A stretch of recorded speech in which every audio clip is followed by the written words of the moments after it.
दोस्तों नमस्कार। भारत सरकार ने जो नए 3 कानून भारत के क्रिमिनल सिस्टम को बदलने के लिए पार्लियामेंट में इंट्रोड्यूस किए हैं, आजकल हम उसकी चर्चा भी कर रहे हैं। और जो सबसे इम्पोर्टेंट कानून है, जो हमारे देश में अभी तक आईपीसी के नाम से, इंडियन पीनल कोड के नाम से जो चल रहा है, उसका जो नया वर्जन भारत सरकार ने लॉन्च किया है, आज हम उसकी चर्चा कर रहे हैं, और जिसका नाम है भारतीय न्याय संहिता। और जब हम इस न्याय संहिता की बात कर रहे हैं तो उसमें 4 मुद्दे जो आजकल समाज में अक्सर हेडलाइन लेते हैं, वो है लव जिहाद, मॉब लिंचिंग, खालिस्तानी जिहादीज जो हिंदुस्तान के बाहर बैठ के भारत के टुकड़े और भारत की बर्बादी की कामना कर रहे हैं, और टुकड़े टुकड़े गैंग।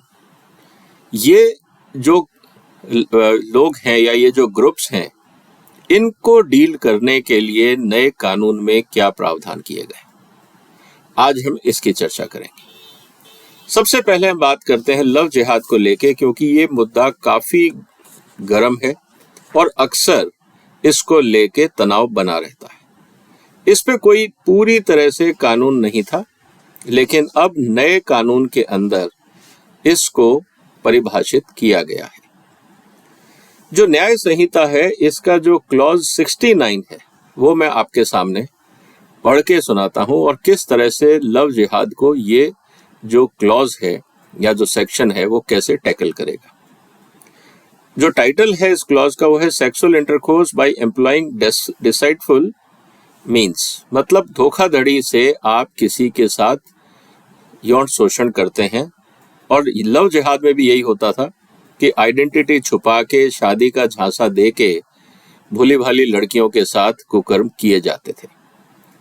ये जो कानून क्या कहता है, हम इसकी चर्चा करते हैं। Whoever by deceitful means or making by promise to marry to a woman without any intention of fulfilling the same and has sexual intercourse with her, such sexual intercourse not amounting to offense of rape shall be punished with imprisonment of either description of for a term which may extend to 10 years and shall be liable to fine. Deceitful means shall include the false promise of employment or promotion, inducement or marrying after suppressing identity. ये जो कानून है, ये कहता है कि अगर आपने धोखाधड़ी से किसी के साथ यौन संबंध बनाए हैं, शादी का प्रॉमिस, प्रमोशन का प्रॉमिस या किसी और तरह का लालच देके, जबकि आपकी इंटेंशन नहीं थी, आपको सिर्फ उस महिला को एक्सप्लॉइट करना था, तो ये जो लव जिहाद का मुद्दा भी इसी कैटेगरी में आता है। और इसीलिए इस कानून में 10 साल की सजा का प्रावधान किया गया। तो अब ये देखना है कि जब ये कानून पास होगा, क्या कोर्ट्स इस लव जिहाद के मुद्दे पे, जो अक्सर समाज में कंट्रोवर्शियल मुद्दा बना रहता है, इस पे कोर्ट्स कैसे संज्ञान लेते हैं। तो ये एक बहुत महत्वपूर्ण मुद्दा था, जिसपे अभी तक जो पुराना आईपीसी था वो खामोश था। ये एक नया प्रोविजन जोड़ा गया है सेक्शन 69 में या क्लॉज 69(2) के अंदर, जो मैंने आपको बताया। दोस्तों, दूसरा इंपॉर्टेंट मुद्दा जिसको लेके समाज में काफी हलचल लगी रहती है, वो है मॉब लिंचिंग को लेके। मर्डर को लेके एक बात होती है, लेकिन मॉब लिंचिंग को लेके समाज में काफी बड़ा मुद्दा बना रहता है।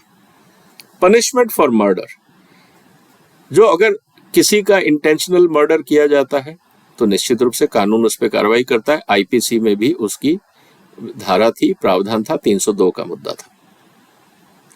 लेकिन जब मॉब लिंचिंग की बात आती है तो कानून ये बोलता है, क्लॉज 101, जिसको आप सेक्शन 101 भी बोल सकते हैं, 101(2), when a group of 5 or more person acting in concert commits murder on the ground of race, caste or community, sex, place of birth, language, personal belief or any other ground, each member of such group shall be punished with death or with imprisonment for life or imprisonment for a term which shall not be less than 7 years and shall also be liable to fine. अब कानून ये कहता है कि अगर 5 या उससे ज्यादा लोग मिलकर एक कोऑर्डिनेटेड वे में किसी भी आधार पे, जो आधार हमने दिखाए या बताए, जो रेसिज्म को लेके, कास्ट को लेके, कम्युनिटी को लेके, सेक्स को लेके, प्लेस ऑफ बर्थ को लेके, लैंग्वेज को लेके, या उनको लगता है कि नहीं यहाँ पे ये ठीक नहीं हो रहा है इसलिए हम इसकी हत्या कर दें, किसी भी कारण से अगर 5 या उनसे ज्यादा का ग्रुप इस तरह की हत्याएं करता है, मॉब लिंचिंग करता है, तो उनको उम्र कैद, it can be punished with death also, मतलब अगर बहुत ज्यादा जघन्य अपराध है तो मौत की सजा, लाइफ इम्प्रिजनमेंट और कम से कम 7 साल की सजा का प्रावधान किया गया। तो ये भी एक जो बहुत बड़ा गैप था आईपीसी में, उसको भी भरने का पूरा प्रयास नए कानून में किया गया। दोस्तों, एक और मुद्दा जिसको अक्सर समाज में और आजकल खासकर जब से सोशल मीडिया आया है उसमें बहुत ज्यादा इस बात को लेकर चर्चा होती है, और वो है जैसे कनाडा में या यूके में बैठे हुए खालिस्तानी भारत की बर्बादी की बात करते हैं, पाकिस्तान में बैठे हुए खालिस्तानी भारत की बर्बादी की बात करते हैं, और उनके कुछ साथी सोशल मीडिया के माध्यम से अपने मैसेजेस कम्युनिकेट करते हैं। ये ऑफेंसेस ऑफ टेररिस्ट एक्ट जो हैं, इनको कैसे कंट्रोल किया जाएगा, इसके ऊपर भी नए कानून में प्रावधान दिए गए हैं जो पहले नहीं था। तो जो सेक्शन 111 है नए कानून में, वो मैं आपके सामने पढ़ता हूं। A person is said to have committed a terrorist act if he commits any act in India, यहां तक तो बात समझ में आती है। अब जो इंपॉर्टेंट चीज है, or in any foreign country with the intention to threaten the unity, integrity and security of India, to intimidate the general public or a segment thereof, or to disturb public order by doing an act। अब वो किसी भी रूप में, चाहे वो आदमी हिंदुस्तान में हो या हिंदुस्तान के बाहर बैठा हो, आम जनता को धमकाता हो या किसी खास वर्ग को धमकाता हो, और जिससे समाज में पब्लिक ऑर्डर डिस्टर्ब हो, इस सब को टेररिस्ट एक्ट माना जाएगा और उसके खिलाफ कार्रवाई होगी। उसमें यह कहा गया है कानून में कि जो थ्रेट है वो ये भी हो सकता है कि using bombs means explosives, inflammable material, firearms, poisons, gases, chemicals, biological otherwise hazardous in nature in such a manner or so as to create an atmosphere or spread a message of fear to cause death or serious bodily harm to any person or endanger a person's life। बस किसी भी तरह का आप हथियार, explosive जो bodily damage कर सकता है सिटीजन्स को, उसको आप टेररिस्ट एक्ट मानेंगे। यहां तक तो बात क्लियर। अब और इंपॉर्टेंट चीज है, और पिछले दिनों जो भारत में घटनाएं हुई, आप उसके साथ इसको जोड़ के देखिएगा। To cause damage or loss to damage or destruction of a property or disruption of any supply or services essential to the life of a community. अब इसको ध्यान से देखिएगा। Disruption of any supply or services essential to the life of the community. किसान आंदोलन के समय दिल्ली के चारों तरफ सड़कों को घेर के देखा गया था, सप्लाईज डिसरप्ट हो रही थी। ये भी अब टेररिस्ट एक्ट के अंदर आएगा, क्योंकि यहाँ पे जो लोग बैठे थे और जो कहा जा रहा था कि खालिस्तानी फंडेड उनके कुछ ग्रुप के लोग यहाँ बैठे हैं जो डिसरप्शन कर रहे हैं, ये भी अब टेररिस्ट एक्ट के रूप में हैंडल किया जाएगा। इसको समझने की बात है, क्योंकि चाहे वो शाहीन बाग हो या किसान आंदोलन के समय जिस तरह से हाईवेज को जाम किया गया था, पहली बात तो वो गलत था। आप हाईवेज जाम नहीं कर सकते, सुप्रीम कोर्ट का भी ऑर्डर था, लेकिन उसको कोई नहीं माना। किसान नेताओं ने ये कहा कि हम तो बैठेंगे। अब उनके ऊपर कार्रवाई किस कानून के तहत होगी, ये बात अब हमारे सामने आ रही है। डिस्ट्रक्शन ऑफ गवर्नमेंट और पब्लिक फैसिलिटी, पब्लिक प्लेसेस और प्राइवेट प्रॉपर्टी। आप अगर कोई भी संपत्ति का नुकसान करते हैं तो वो टेररिस्ट एक्ट माना जाएगा। एक और इम्पॉर्टेंट चीज थी जो किसान आंदोलन के समय आपने सुना होगा, हम पुलिस के बक्कल उखाड़ देंगे। ये भी एक डायलॉग बहुत फेमस हुआ था। इस तरह के अराजक किसान नेताओं से निपटने के लिए भी इसमें प्रावधान किया गया है। टू प्रोवोक और influence by intimidation the government और इट्स ऑर्गेनाइजेशन, यहां पे पुलिस डिपार्टमेंट की मैं बात कर रहा हूं, in such a manner as to cause or likely to cause death or injury to any public functionary or any person, or an act of detaining any person or threatening to kill or injure such person in order to compel the government to do or abstain from doing any act or destabilize or destroy the political, economic and social structures of the country or create a public emergency or undermining public safety.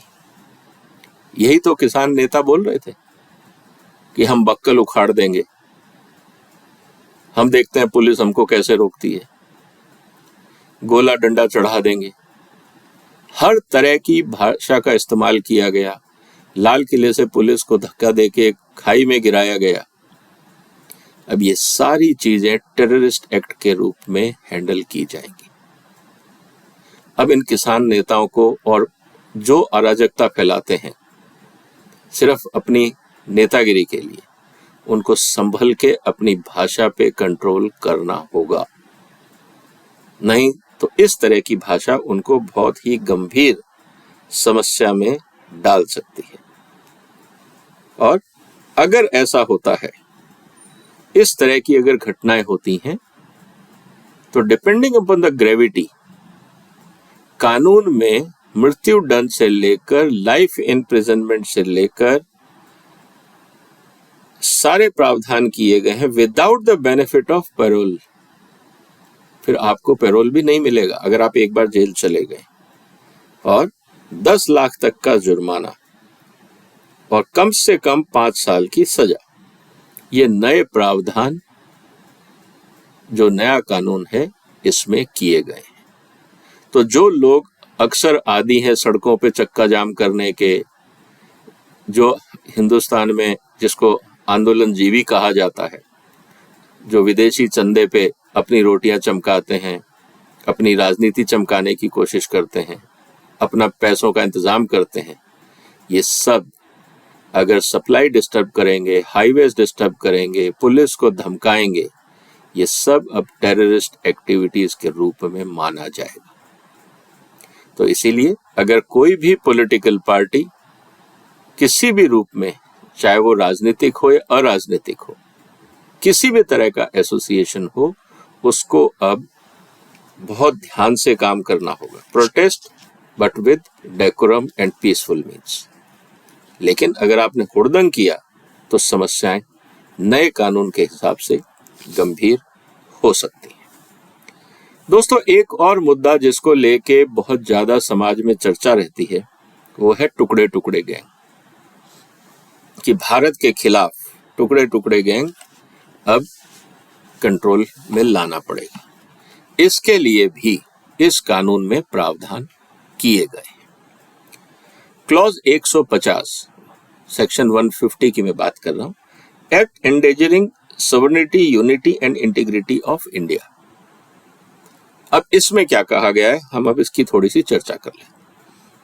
Whoever purposely or knowingly by words either spoken or written or by sign or by visible representation or by electronic communication or by using financial means or otherwise excites or attempts to excite secessions or armed rebellion or subversive activities or encourages feeling of separatist activities or endangers sovereignty or unity and integrity of India or indulges in or commits any such act shall be punished with the imprisonment for life or with imprisonment which may extend to 7 years and shall also be liable to fine।